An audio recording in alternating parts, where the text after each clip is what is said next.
Hello नोंथांमोनखौ आंनि चेनेलाव बरायहरनाय जाबाय।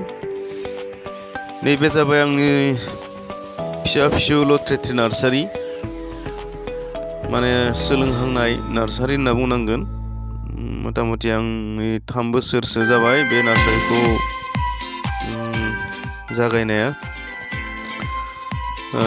बारा गोदोरै फेदेरनो हायाखै, मानोना गोदानसो आंबो। गोबां रोंनो गोनां सोलोंनो गोनां थायो। आङो